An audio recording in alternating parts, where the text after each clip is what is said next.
कुछ दिन पहले जब पीएम मोदी रूस के दौरे पर गए थे, तभी से यह खबरें आ रही थीं कि रूस ने भारत को ऑफर दे दिया है रूस के सू-57 स्टेल्थ लड़ाकू विमान का। यहां तक कि अब से 2 हफ्ते पहले जब चीन ने अपने 6th जनरेशन लड़ाकू विमानों को उड़ाकर दिखाया दुनिया को, तब तो यह खबर और ज्यादा स्ट्रांग होने लगी कि अब तो जी भारत सू-57 खरीदेगा ही खरीदेगा। हमारे पास ऑप्शन नहीं बचा, हमें चीन को टक्कर देनी है। इसीलिए आने वाले कुछ समय में यह डील पर बातचीत शुरू भी हो सकती है। लेकिन आज एक ऐसी खबर आई है जिसके बाद इन सभी पर विराम लगता दिख रहा है।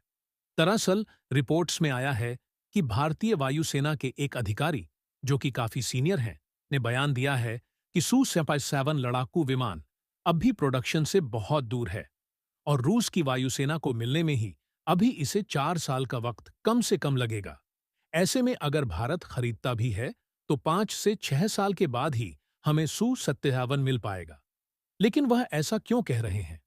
तो देखिए, यह बात मैं भी आपको पिछले 1 डेढ़ साल से समझा रहा हूं कि भारत सू-57 चाहकर भी नहीं ले सकता।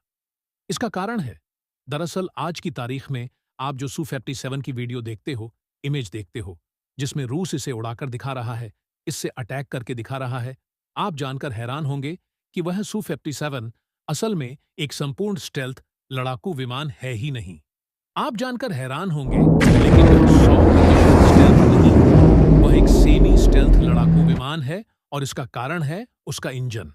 उसमें जो इंजन लगा है, वह एक इतना ओवरसाइज इंजन है कि उसके जो स्टेल्थ शेल है, उसमें समा नहीं पाता। यानी कि इंजन के ऊपर स्टेल्थ कोटिंग आप ऐसा समझिए नहीं है, जिस वजह से वह एक्सपोज इंजन है और यही कारण है कि रडार उस इंजन की वजह से ही उसे आसानी से पकड़ लेते हैं। यही कारण है कि वह पूर्ण रूप से स्टेल्थ नहीं है। लेकिन क्या रूस को यह बात नहीं पता? बिल्कुल अच्छे से पता है।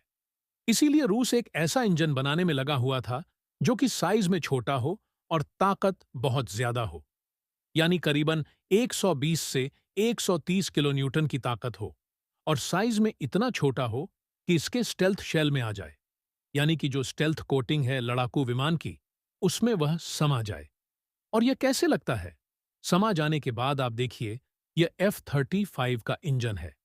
यह लड़ाकू विमान के अंदर उसके शेल में फिट है, दिखता नहीं आपको। और दूसरी तरफ सू-30 का इंजन देखिए, पूरी तरीके से एक्सपोज है, बल्कि लड़ाकू विमान से भी काफी बाहर निकला पड़ा है। यही काम रूस करना चाहता है, जो F-35 में अमेरिका ने किया है। इंजन को लड़ाकू विमान के अंदर फिट करना चाहता है, जिससे कि वह एक्सपोज न रहे और स्टेल्थनेस बनी रहे 100%। इसीलिए रूस ने तैयार किया हाल ही में AL-55F इंजन। यह इंजन बहुत ही खास है, क्योंकि यह साइज में छोटा है, ताकत इसकी बहुत ज्यादा है और यह सू-57 को एक संपूर्ण स्टेल्थ लड़ाकू विमान बना देगा। जैसे कि अमेरिका का F-20 है, F-35 है। एक पूरा स्टेल्थ लड़ाकू विमान, ठीक ऐसे ही यह इंजन सू-57 को भी एक संपूर्ण स्टेल्थ बना देगा। तो आप कहोगे कि समस्या क्या है? तो समस्या यह है कि इसे अभी फिट किया जाना बाकी है सू-57 में। और फिट करने के बाद जो बाकी की टेस्टिंग वगैरह होगी, उन सभी में वक्त लगेगा, कम से कम 4 साल का।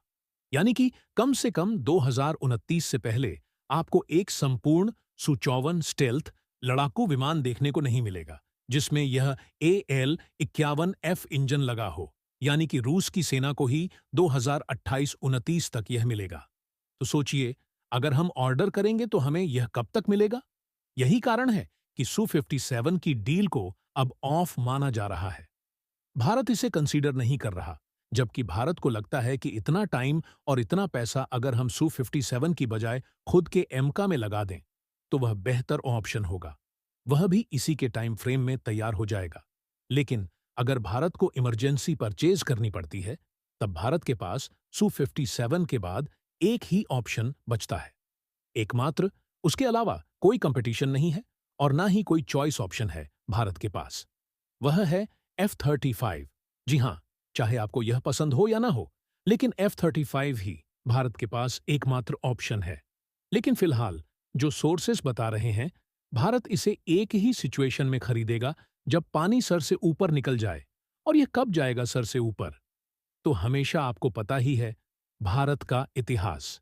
जब तक हमारी पूंछ में आग नहीं लगेगी, दुश्मन सर पर बंदूक लेकर खड़ा नहीं हो जाएगा, तब तक हम कुछ करने को तैयार नहीं होंगे।